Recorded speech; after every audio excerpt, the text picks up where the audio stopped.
Hey guys, how you doing? It's your boy B, back again with another Financial Friday. All right, so how you guys doing today? All right, today's topic is on cryptocurrency.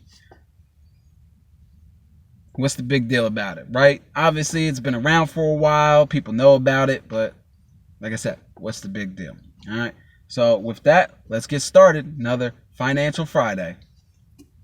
So, cryptocurrency. What is cryptocurrency? In the short and easy answer, it is a virtual asset that's used as a medium of exchange. Right? So, for most of us, our medium of exchange right here, since I'm American, I live in America, my medium of exchange is money, and the money that we use is the dollar, or whatever coin that we use. That's a medium of exchange. All right. As of right now, the accepted form of currencies are the physical currency and the digital currency, right? So some people might classify virtual and digital as the same. For myself, I do not classify virtual and digital as the same. And I'll go on to explain why I view it differently and I classify them as different things. So there was a time when we only had a physical currency, right? So that means you physically had to have it in your hand at some point, right? In order to spend it, right? Back in the day when we used gold coins and stuff like that, and the banking systems weren't connected, there was no phone lines, there was nothing like that. You had to go to the bank, take out your coins, and then spend it, right? If you wanted to use that money somewhere else in a different bank, you'd have to take it all out of that bank or take a portion out and go put it in another bank. Physically, you had to physically do these things, right? Obviously, the financial world evolved. We started getting checks and debit, right? And this is the first early forms of this allowed people to kind of not have to deal with taking their money out of a bank physically and going put it into another bank. So it allowed you to put your money all in one spot, but access it from many other spots, right? This is very primitive forms of these things. And with technology, over time, things became way more digital, right? So you had checks, debit, and credit cards now that have all evolved into a more digital aspect, right? Digitally, to me, just means it's represented numerically. It's just a numerical representation, numbers, right? If I log onto my bank account and my checking says, hey, you got $10,000 in it, that's just a digital representation of the physical amount that's being held in the bank, right? Digitally, I can transfer that to any other bank. I can transfer it to another account. I can do it. I can move it digitally. I can pay for things digitally, right? This is why, and now you're going to hopefully you're kind of starting to see where I'm going with digital versus virtual and how to me, they're two different things, right? So with virtual money, there's no physical form whatsoever. There is no physical form. It is created virtually. It is represented digitally and virtually. And it is maneuvered virtually, right? So you will never ever, with any type of cryptocurrency, actually have anything in your hand. You get what I'm saying?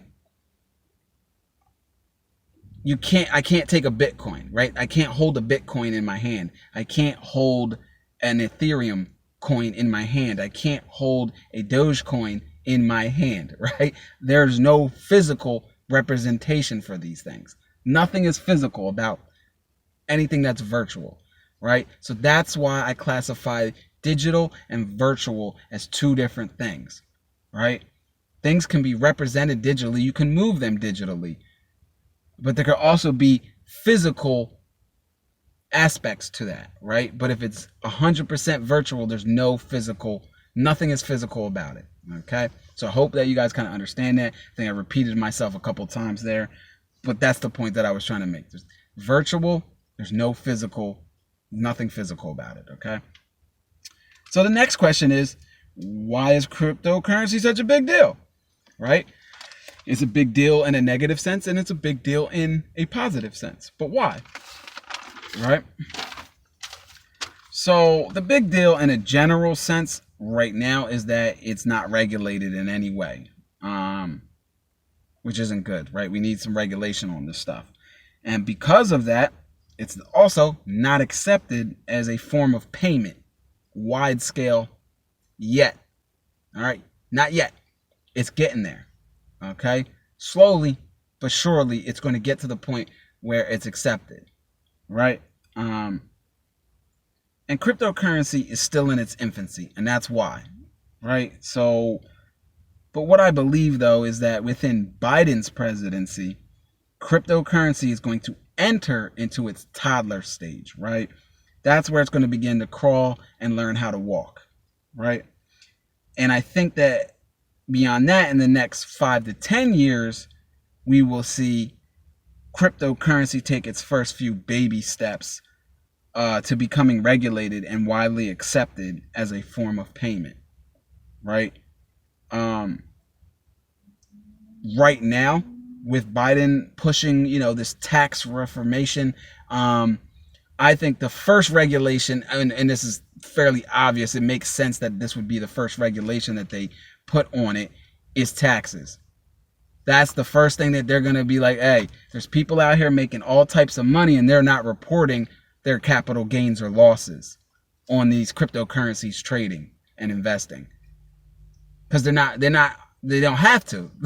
They're not obligated to, right? There's no regulation and no one's kind of tracking this stuff, right? It's just out there, but no one's really tracking it, and there's no institutions that are created yet and established to be tracking all this stuff, right? Like you have a brokerage companies, they track electronically all of your transactions and things that you do, and all you have to do is go and utilize that information that they give you at the end of the year and pay your taxes on it, right? That's not so much the same with cryptocurrency. All right, so this regulation is important, and like I said, the first regulation I guarantee that's going to come down on cryptocurrency is taxes. You're going to start needing to be held accountable for your taxes. Other than regulation, though, why is it not widely accepted? Because there's other reasons than that, right? Well, the true reason is that there's no actual use or value for cryptocurrency, right? I can't use that right now. I might be able to trade and invest in it, but I can't use it. What do I mean? Can I buy everyday items with cryptocurrency? No. Can I go down to the store and buy groceries with cryptocurrency? With Bitcoin, with Ethereum? No, can't do that. So there's no actual use for it right now, right? What do I do with this cryptocurrency that I have, right? Part of that issue is that there's too many cryptocurrencies. So we would have to establish one standard or a few standard different cryptocurrencies and be like, okay, these are the ones that we're going to utilize, right?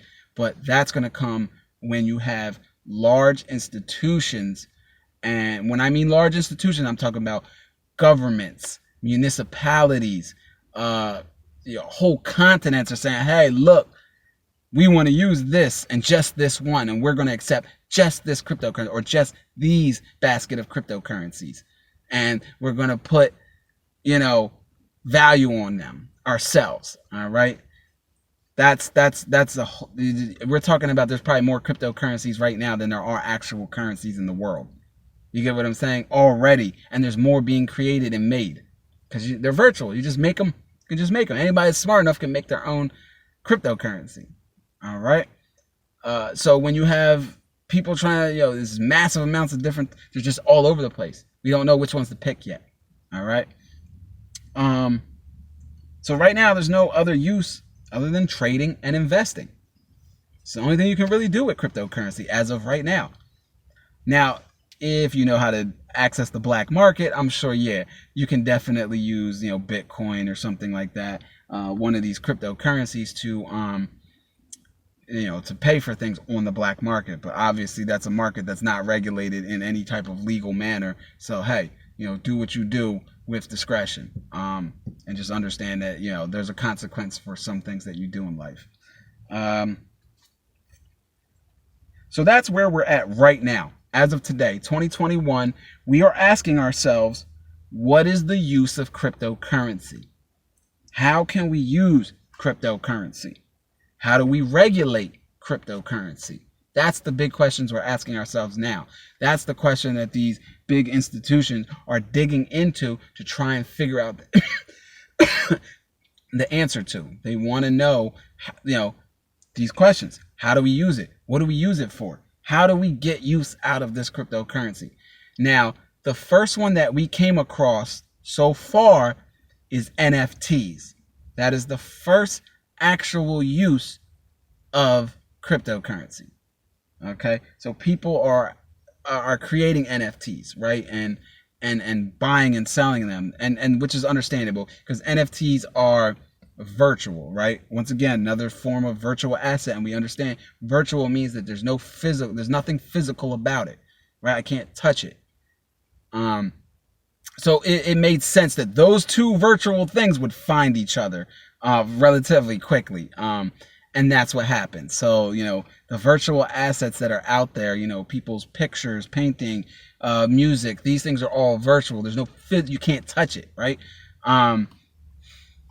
Those things are going to be connected to cryptocurrency. And that's how people are going to start buying and selling and putting value on those virtual things and creating them as assets, right? So how do we regulate it, right? And in order to answer that, we need to understand cryptocurrency on a deep and complex level, legitimately. We need, and when I mean we, I mean institutions. The largest institutions need to understand it on an extremely deep and complex level. They need to know how everything works down to the T. And then after that, we need to understand and break it down to a fundamental level, all right? So once we understand the superior complexities of this thing, we can then start picking pieces and say, okay, these are the fundamentals. All of these things remain the same across any form of cryptocurrency, right? No matter how you create it, no matter what it is or what its purpose or use or who created it, it all has this one or two certain things that always remain the same. It's constant among all of them. Those is what we would call the fundamentals, right? We don't have that right now. It's so hard to trade and invest in cryptocurrency. There's no fundamentals. We have no clue what is going to make the price move. Okay, which leads me kind of to my next point, which is our biggest concern as of right now is how to prevent and control manipulation and hacking, right? The fact that someone like Elon Musk can make a valueless statement, right? And the price reacts in a crazy, drastic movement is not good, right? Someone with that type of power, influence, and money should not be able to manipulate the price that easily. That's bad. Someone like that is going to take extreme advantage. And I'm not saying Elon Musk is going to. Let me not, throw him under the bus or anything like that. But you get what I'm saying. People with that amount of power are going to be able to manipulate the price easily. That's not a good thing, right? Hacking. So if bank accounts were super duper easy for hackers to hack into, right? And everybody was getting hacked, right? Left and right. Would you keep your money in a bank account? No, because it's not protected and it's not safe. Right? So if it's not protected and it's not safe, why would I put my money there? Right? So if we're going to adopt this form of currency, there needs to be protection and insurance, right? We need to have protection and insurance of some degree on this currency, right?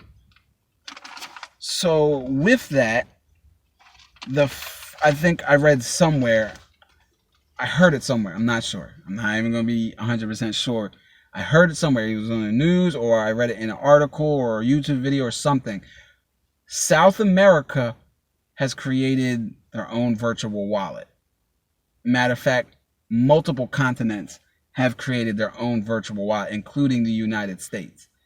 So that's telling me that this isn't going anywhere, that we're really truly trying to find a way for the largest institutions to adopt cryptocurrency, right? I think South America and Brazil, I think, was the country that said they wanted to adopt cryptocurrency and actually just created their own wallet, right?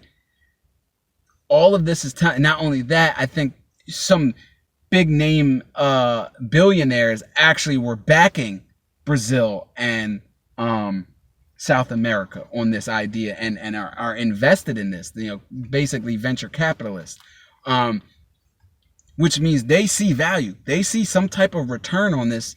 And I don't see that being a bad thing. That's a flag to me to tell me, hey, look, big institutions, the smart money is making their way towards this stuff. They're trying to figure out how to utilize this, right? So that's a good thing. That is a good thing. When you see billionaires and people that we call smart money gravitating towards this and saying, hey, yeah, there's value here.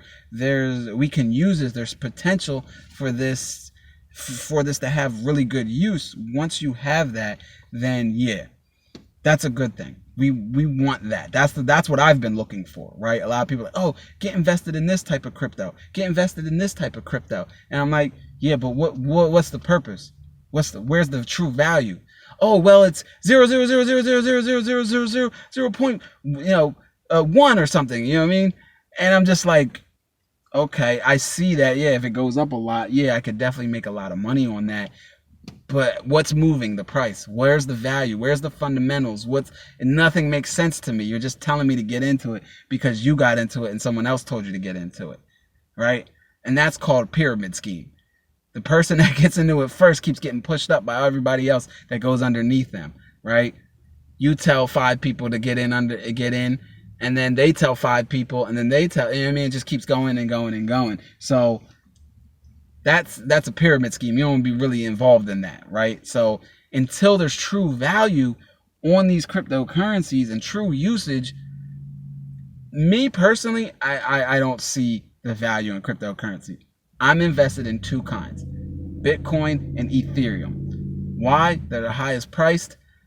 That doesn't really mean anything, but to me, they're the oldest. Bitcoin and Ethereum are probably the longest running cryptocurrencies that we have so far. Everything else is those were the 2 original ones as far as I know. So of course they're the highest price because tons and tons of people have been able to get in and out of this already well-established cryptocurrency, regardless of its value and usage. It's the oldest one, right? Those 2 are the oldest ones. So to me, I see them as becoming part of an index, right? Once they become part of an index, that to me means that smart money is always tracking it. They want to know where this is going because they believe that if these 2 move, anybody that understands indexes know why. You'll understand why you would want it to be part of an index, right? And I would invest in things in an index, right? Index investing. A lot of people do it. So that's just what's going on with cryptocurrency. We are currently at this position in time where we are trying to figure out what is the use and how do we use this? How do we regulate it so we can use it? That's where we're at right now. I think, like I said, within the next 5 to 10 years, we're really going to be digging deep into that question, and the smart money's going to figure it out. They're going to figure out a way to utilize these currencies, right? Which is a good thing for us because the world is going towards a virtual economy just in general. It will happen at some point, probably not in our lifetime. I'd probably be 300 years old before we see a true 100% virtual economy. It's going to happen. It's coming. You get what I'm saying? Well, you'll never ever once touch a physical anything. You know what I mean? You'll just have an account with money on it, and it will always be represented digitally. But there will be no physical money ever. We won't need paper. We won't need any of that. It would just be all digital, right? And all virtual. That is the way our economy in the world is going. Like I said, that's many centuries down the road. I don't see that happen until 2100, 2200, 2300. You know what I mean? Like that's when I see that happening. But it's getting there. In the meantime, we will be the generation that started this. That really broke through and got usage out of it. So that's the big deal. How I feel about it, it's not for me to say whether you should get invested or trade it. Personally, myself, I don't believe that there's an exchange out there right now that's going to do right by you when it comes to trading this. Okay, so trade it with discretion. Understand, you're looking at, if anybody knows anything about trading, fill orders. There's no control over this. They're gonna fill your orders any way that they feel like they want to, and they're gonna manipulate it in a way so that they always come out and profit. That's what exchanges and brokers do. They got to profit somehow. So, like I said, since it's not regulated, I don't think it's a good idea to trade on a low level. If you're trading these things at a low level, I don't think that's a good idea, right? And I'm talking about, a few $1,000s. I think that this is something that you would trade. If you were trading, you'd probably have to have more than $100,000 put into it. I think that's the only usable way that you're not going to get destroyed on fees. You get what I'm saying? Like, investing in it, I think, is a good idea, but don't expect anything. You hold on for the ride. 10 years ago, I think it was at $200,000. It's now down to $30,000. You get what I'm saying?